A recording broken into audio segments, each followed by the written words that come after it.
Alright. Yes, probably turn the volume down on this. I'll make it like 33. Should be fine. So, this is something that I think I've thought a lot about in the context of top creators. And it's something that when we started seeing the exodus to. Alright, hold on. Actually, wait, before I do that, let's do some music first. Always music first. Music first. Let's see. What am I gonna do? Okay, never novice. We never do novice around here. Always expert. We'll do this one first. Warm up song.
Man, songs that just have like the beat drop like halfway through are always the best. Like you're halfway through a song and it's already pretty good, and then the beat drops and like, oh, it only gets better. It's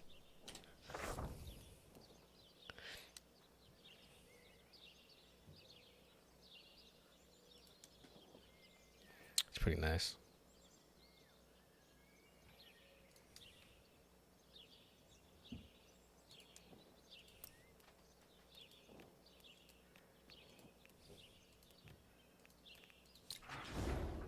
All right, one more.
All right, we did pretty good on that one.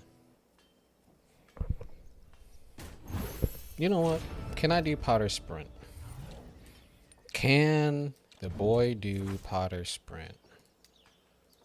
I'm feeling myself just a little bit. Let's see, can we do it?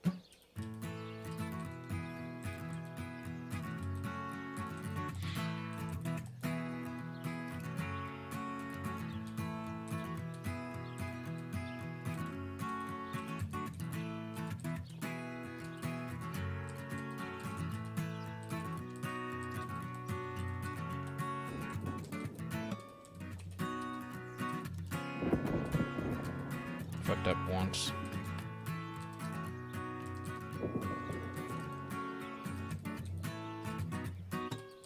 Twice.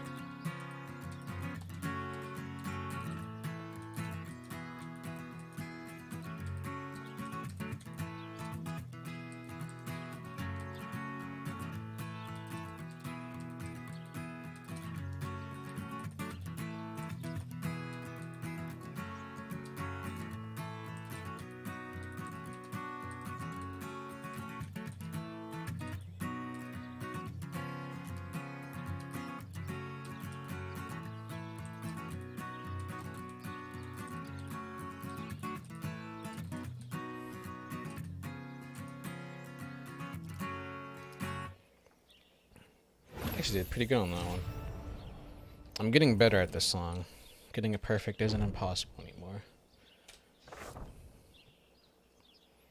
Alright. Always gotta end on one that we don't fuck up on, though.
Nice.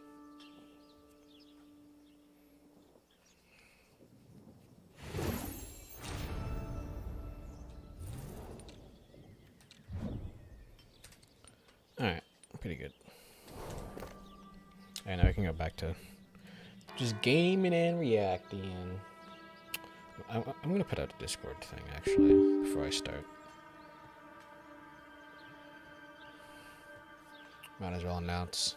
No longer streaming on Twitch. That's just not how. Wait, am I dropping any frames? 0 drop frames with 30,000 bitrate, bro. Bro, it's crazy. Alright. Oh, wait, somebody messaged something in my Discord? Hello? Has somebody joined? Better TTV joined.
How do I share my channel?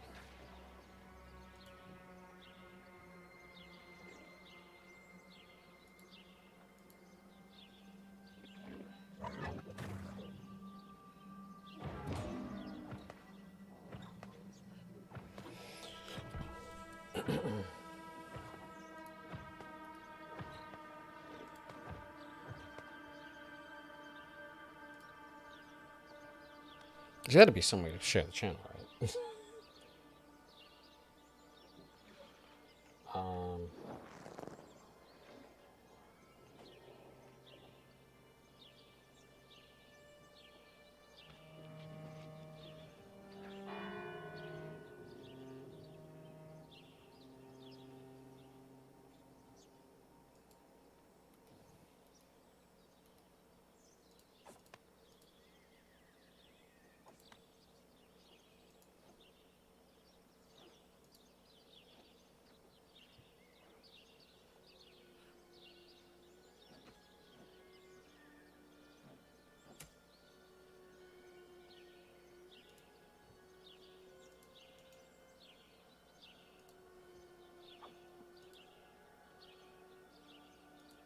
Bro, where the fuck is the share button? Oh yeah, share your channel. Hold on, it's gotta be. Sometimes the YouTube app is just better for this shit.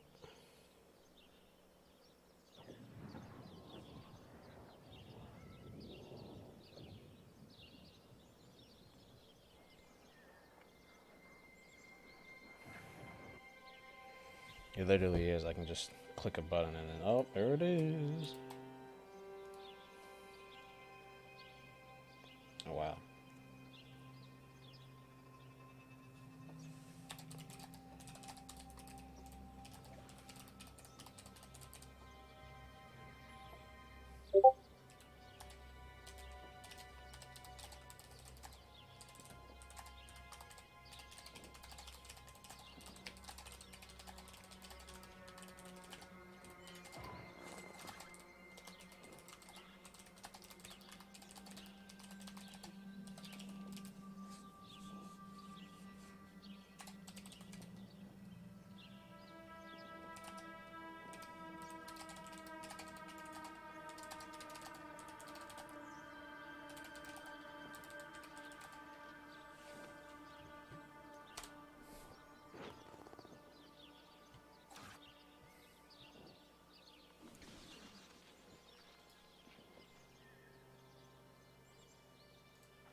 Alright.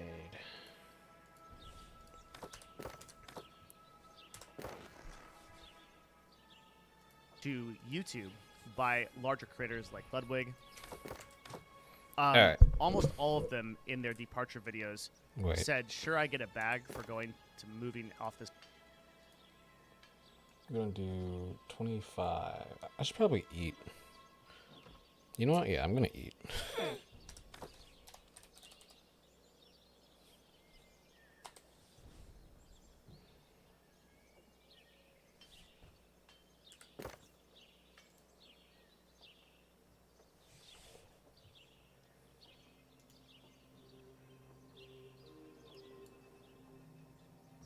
Oh, whoops. There we go. There's my be right back screen. Hey,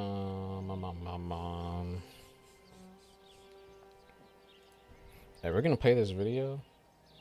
I'm gonna grab some food real quick. This platform of Twitch and going to YouTube, but the streaming hours that it requires to be successful on a platform like Twitch are insane. Like, you've got to realize that the top broadcasters are putting in north of 220 to 250 hours a month into for context, that's like 70, 80-hour weeks of just being online. That's not including like any of the other stuff that goes into being a broadcaster. I mean, these are just wildly crazy schedules compared to any other new media creators like YouTubers who spend a fraction of that time. Even people that are making highly produced content can outsource it better with teams, but in live streaming, it's just you. It's only you that can really do it. And sure, you can have like support networks, but ultimately, like the hours in are the hours in, and that also is supported by the fact that you're not only in that space, you're also in this constant competitive environment. And Pokimane talks about that a little bit here. It feels like I just don't really want to participate in the rat race that is streaming, to be honest. And then let's go a little bit forward. He talks about it. And it's not the same pace and frequency that I feel is expected of full-time streamers. Whether you guys realize it or not, there's such a pressure on streamers to follow every trend, to capitalize on viewership, to stream longer than the guy next to them or the guy that they share similar viewership with. It's just a hyper-competitive industry. But ultimately, the reason I say this is because I'm just at a point in my life where it doesn't feel creatively fulfilling to feed into that. This is the most. Why is it? When you choose cereal, why does it make it harder to like hear shit like in your head? I'm a Cookie Crisp kind of guy. I'm eating Frosted Flakes right now.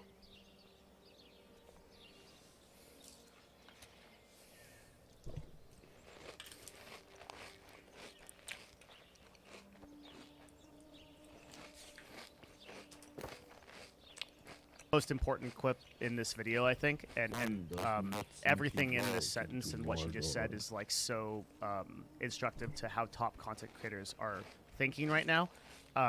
Pokimane is not alone in this. She's just one of the first people to really come out and talk about it, especially in such an eloquent way. So let's break down like kind of what she said. So whether you know it or not, there's such a pressure on streaming to follow every trend, capitalize on viewership, or stream longer. Why? Because Twitch is a kingmaker system. Even though the recommendation system on Twitch has gotten better over the past year and a half, the top broadcasts on Twitch that have the most viewership are always competing for viewers. You can look at a video I did. I'm not sure what it's called, but I could refer to it or I can link to it afterwards in the description. But it shows the percentage crossover of audience between large broadcasters is somewhere in the realm of 10 to 30% of the total viewership, often higher than lower. So I would err on the side of like 25 to 30%. Meaning that like between Mizkif or XQC's audience, two top content creators on Twitch, you're actually getting about 3 out of every 10 people being the same people watching that content. So if both of those people are online at the same time, then the content that is currently more interesting is going to perform better. It's going to get higher viewership. So this is forcing broadcasters to stream longer hours to sort of just endure their competition. You see this with like XQC, who's like psychotically able to broadcast 12 to 14-hour days every single day, and it's no surprise that he's the top. Doesn't XQC like? I saw some clip recently.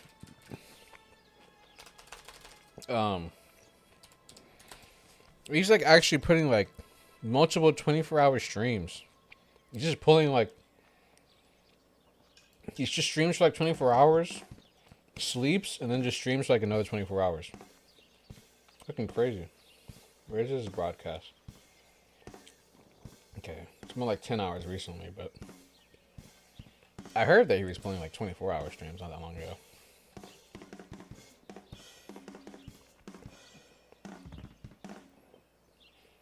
Eight days ago, 22 hours. 10 days ago, 20 hours. Jesus.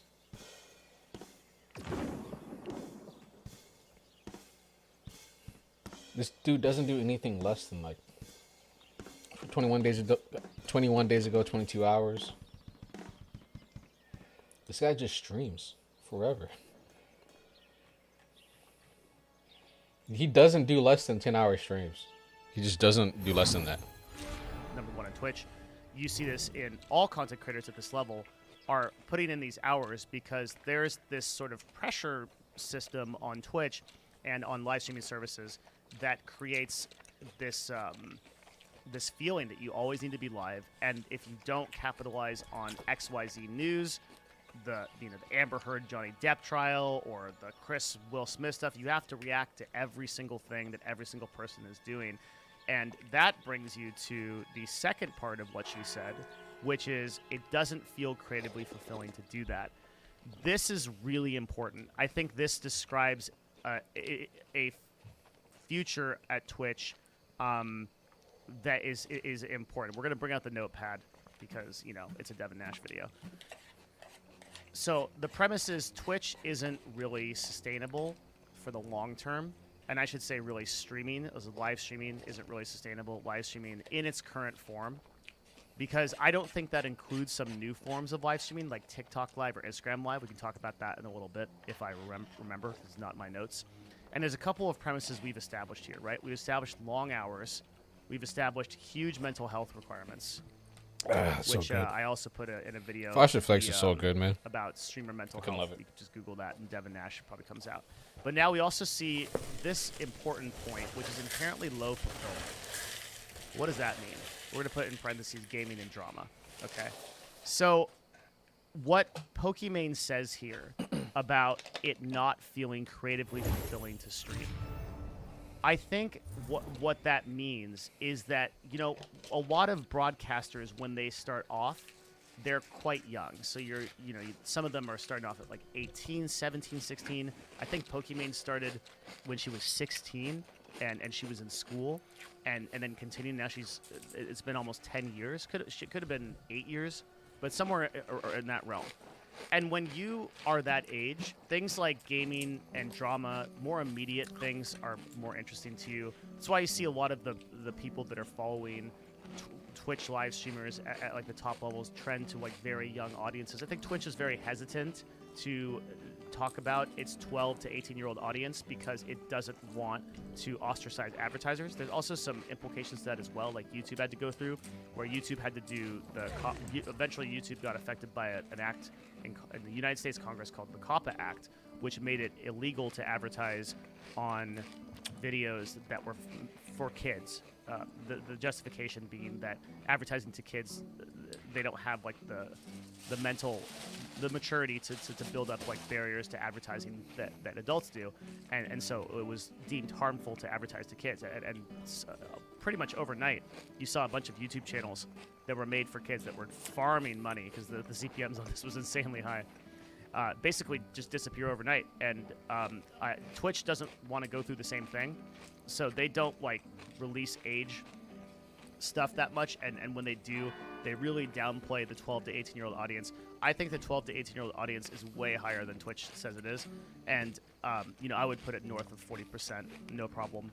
And all of our data at the agency, 12 to 18% of viewers are fucking. I mean, hold on. 40% of viewers on Twitch are like 12 to 18. Jesus. No wonder chat is so bad. is consistent with that. So I think that when you're looking at those age groups, you tend to find people who are less interested in big picture stuff and like, and the streamers themselves, right, are also interested in that gaming and drama. So the system works.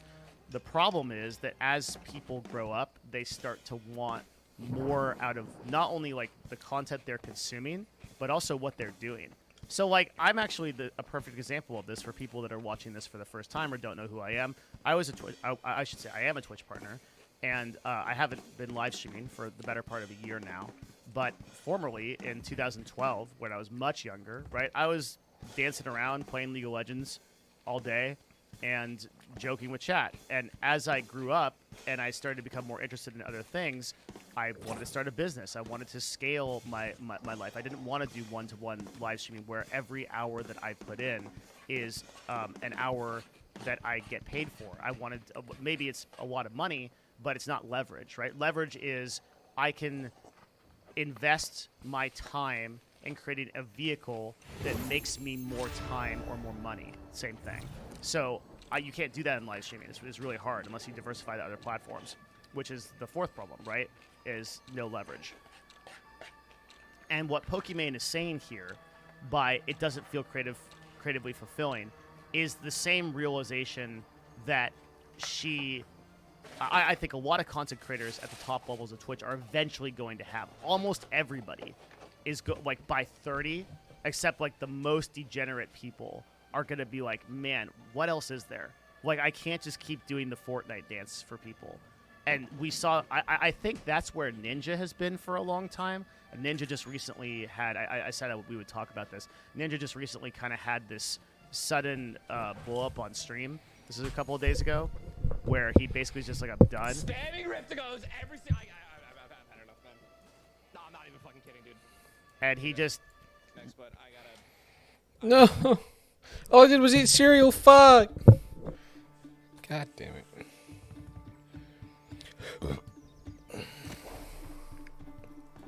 Wasn't even away for that long. That's dumb.